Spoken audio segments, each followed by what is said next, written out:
जय हिंद दोस्तों। वैसे तो मैं सत्यमेव जयते का बहुत बड़ा फ़ैन नहीं हूँ, क्योंकि उसमें भी कई सारी चीज़ों में हिपोक्रेसी दिखाई गई थी और जिस तरीके से वहाँ पे रोना धोना होता था, मैं उसका इतना बड़ा फ़ैन था नहीं।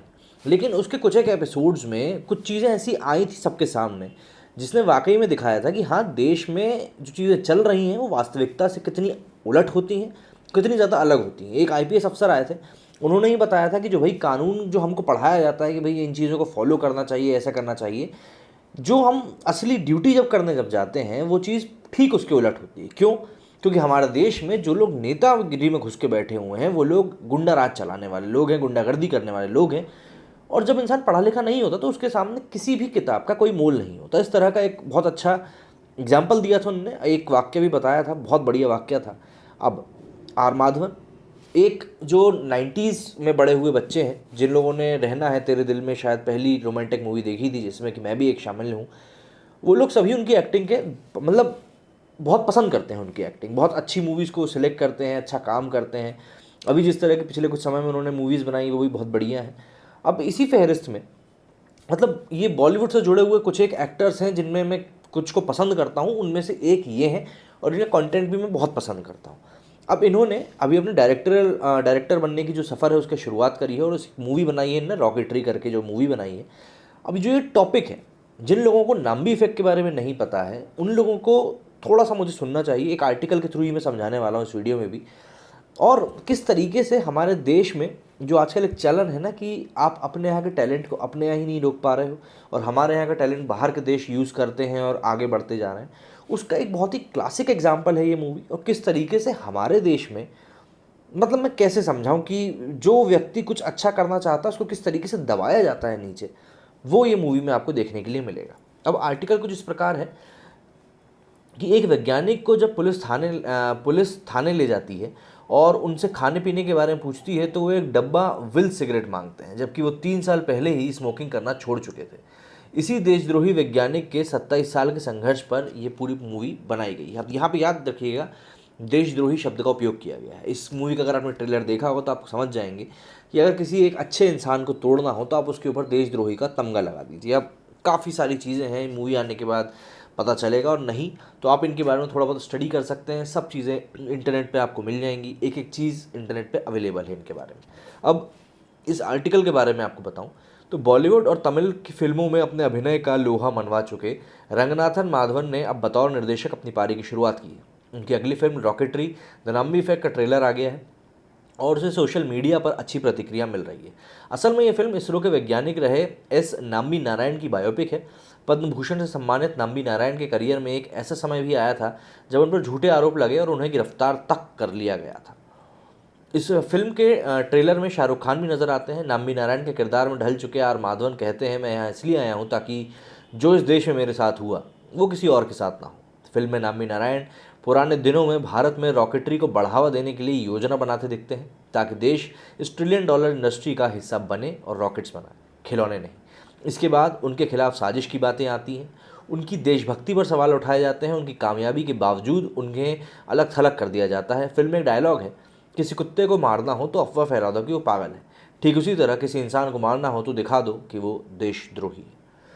उन पर गुजरे पारिवारिक संकट और गिरफ्तारी के दौरान मिली प्रताड़ना को भी फिल्म में उकेरा गया है। कैसे उन्होंने न्यायिक लड़ाई जीती, फिल्म में ये भी दिखाया गया है। इस फिल्म को हिंदी, तमिल और अंग्रेजी में बनाया गया है। फिल्म का प्री प्रोडक्शन कार्य 2017 की शुरुआत में ही शुरू हो गया था। अक्टूबर 2018 में इसका टीज़र जारी किया गया था।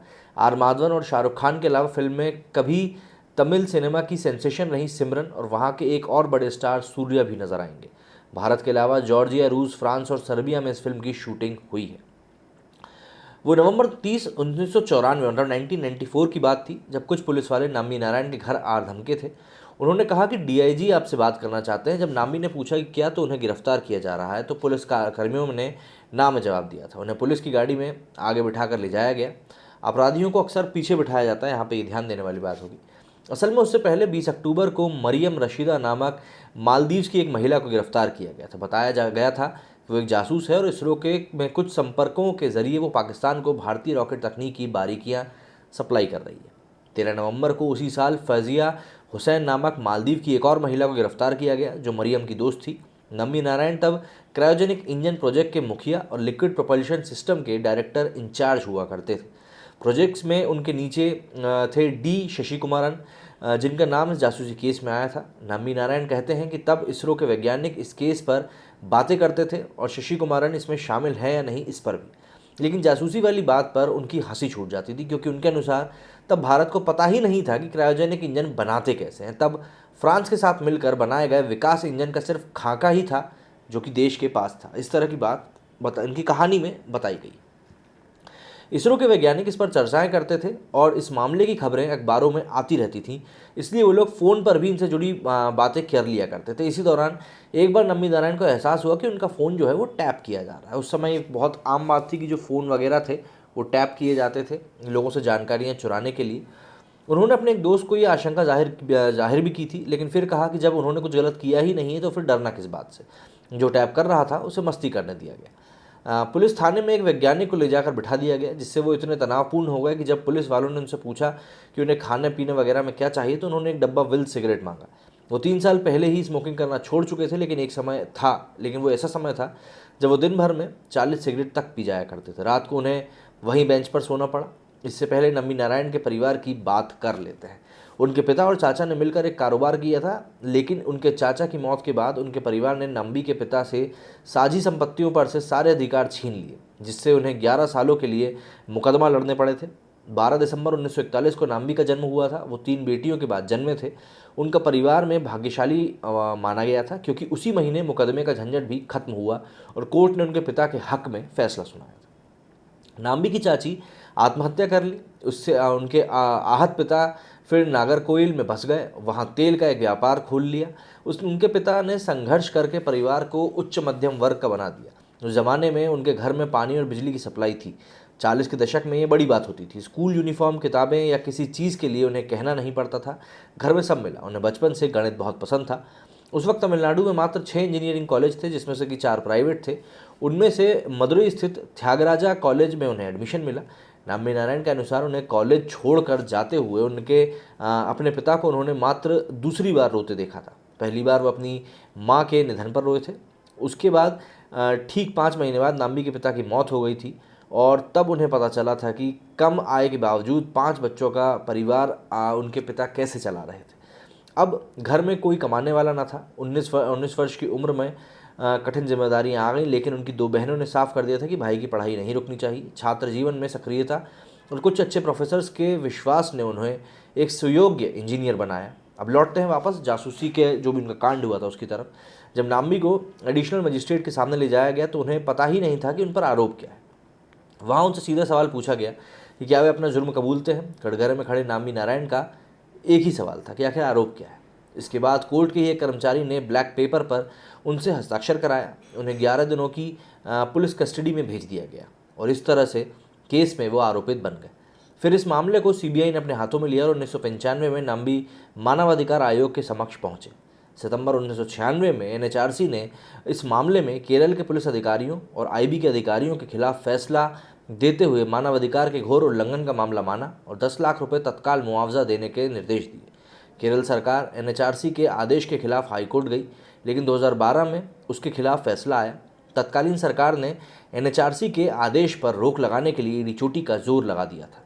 1996-97 में ही सीबीआई ने पाया था कि इस मामले की जांच करने वाले केरल पुलिस के अधिकारियों ने ही सारी गड़बड़ी की है।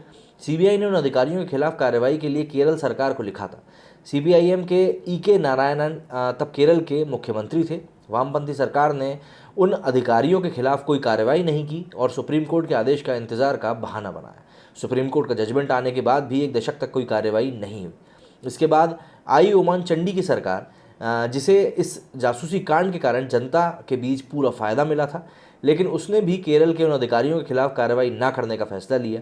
उसने 15 साल बीतने का बहाना बनाया। 2012 में नम्बी नारायण हाईकोर्ट गए, जहां से केरल सरकार को फटकार मिली। मजबूरन सरकार को कार्रवाई के लिए कमेटी बनानी पड़ी। फिर वो सारे अधिकारी भी हाईकोर्ट पहुंचे। केरल हाईकोर्ट ने एकल पीठ के फैसले को पलटते हुए कहा कि सीबीआई की रिपोर्ट एक ओपिनियन भर है और ये सरकार के ऊपर है कि वो उसे माने या ना माने। आप ज़रा सोचिए कि बिना सबूतों के भारत में कई वैज्ञानिकों को गद्दार घोषित किए जाने से आखिर किसका फ़ायदा हुआ होगा, क्योंकि इससे भारत की रॉकेटरी तकनीक कई वर्ष पीछे चली गई थी। सीबीआई ने पाया कि भारतीय स्पेस प्रोग्राम को पटरी से उतारने के लिए पूरी साजिश रची गई थी। अब कौन इसके पीछे था, क्या वो करना चाहता था, ये सब बातें समय के गर्भ में दफन है।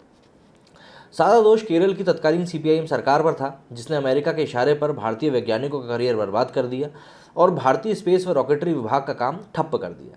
भारत तब स्पेस की दुनिया में आत्मनिर्भर नहीं था और वो अमेरिका व रूस जैसे देशों पर निर्भर था, जहां से करोड़ों के आयात हुआ करते थे। इन देशों को ज़रूर लगा होगा कि भारत आत्मनिर्भर बना तो उनकी कमाई बंद हो जाएगी। कई मीडिया रिपोर्ट्स में ये बातें भी सामने आई कि अमेरिका खुफिया एजेंसी CIA ने इसके लिए केरल की तत्कालीन कम्युनिस्ट सरकार में शामिल बड़े नेताओं और अफसरों को मोटी रकम मुहैया कराई है। अब आप ही बताइए कि आखिर गद्दार कौन है, नामी नारायण जैसे इसरो के वैज्ञानिक या फिर भ्रष्ट नेता और अधिकारी।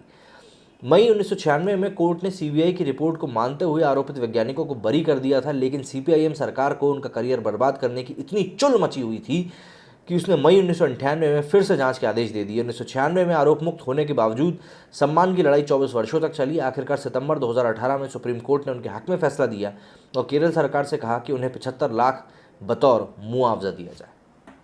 ये एक तरह से पूरी खांचा है जो उस समय नामी नारायण जी के साथ हुआ था। अब यहाँ पे आप ये समझिए कि हमारे देश में नेता किस हद तक जा सकते हैं किसी की ज़िंदगी को ख़राब करने के लिए। अब देखते हैं क्या चीज़ आती है और सामने। जस्टिस दीपक मिश्रा की अध्यक्षता वाली पीठ ने आदेश दिया कि नामी नारायण को सारे लाभ दिए जाएं और रकम की भरपाई गड़बड़ी करने वाले अधिकारियों से ही ली जाए। सोचिए, अगर नामी नारायण ने अपने वादे के मुताबिक क्रायोजेनिक इंजन तभी बना लिया होता तो भारत स्पेस की दुनिया में 2 दशक आगे होता। 2019 में मोदी सरकार ने उन्हें पद्म भूषण से नवाजा। उन्हें ready to fire how India and I survive the ISRO spy case पुस्तक में अपने इस संघर्ष का जिक्र भी किया है। लड़ाई अब भी जारी है। सुप्रीम कोर्ट ने 3 सदस्यीय कमेटी बनाई है जो जांच करेगी कि इसरो वैज्ञानिक रहे नामी नारायण को एक साजिश के तहत फंसाया गया था या नहीं। उनकी गिरफ्तारी को सर्वोच्च न्यायालय पहले ही गैर जरूरी बता चुका है और प्रताड़ना के एवज में मुआवजे का आदेश दिया जा चुका है। दिसंबर 2020 में पूर्व सुप्रीम कोर्ट जज DK जैन की अध्यक्षता में इस पैनल की पहली बैठक हुई थी। नारायणन को पैनल के समक्ष बुलाया गया, उनकी कहानी फिर से सुनी गई। पूर्व रॉ अधिकारी NK सूद ने खुलासा किया था कि ये सब रतन सहगल नामक एक व्यक्ति ने किया था। उन्होंने बताया था कि उसने ही नामी नारायण को फंसाने के लिए जासूसी के आरोपों का ये पूरा जाल बिछाया था। ऐसा उसने अंतर्राष्ट्रीय स्तर पर भारत की छवि बिगाड़ने के लिए किया था। रतन जब IB में था तब उसे अमेरिकी एजेंसी CIA के लिए जासूसी करते हुए धरा जा चुका था। अब वही रतन अमेरिका में सुखपूर्वक अपनी जो ज़िंदगी है वो बिता रहा है और जो पूर्व हमारे उपराष्ट्रपति थे अंसारी साहब, उनका करीबी भी। अब इस पूरी कहानी से आपको क्या निष्कर्ष निकालना है, आप सभी निष्कर्ष निकाल सकते हैं। इंटरनेट एक खुली किताब की तरह है, आपको जो जानकारी चाहिए वो जुटाएं। बस मेरी आपसे यही अपील है कि जो हमारे देश में इस तरह के कांड हुए हैं उन सभी चीज़ों की जानकारी आपको ज़रूर होनी चाहिए, क्योंकि कई लोग होते हैं जो कि इस तरह के सवाल खड़े कर देते हैं कि भाई आखिर हमारी गलती ही क्या थी, या 70 सालों का जो हिसाब बार बार मांगा जाता है। मैं ये नहीं कह रहा कि 2014 के बाद से जो भी हुआ वो सब ठीक हुआ, लेकिन आपको ये बात भी समझनी होगी कि जो उस समय हुआ वो कितना ज़्यादा गलत था और उस चीज़ ने भारत को कितना ज़्यादा पीछे धकेल दिया। उम्मीद करता हूँ जो बात मैं आप लोगों को इस वीडियो के माध्यम से समझाना चाहता था आप समझ पाए होंगे। मेरे इस वीडियो में फिलहाल इतना ही। जय हिंद, जय भारत।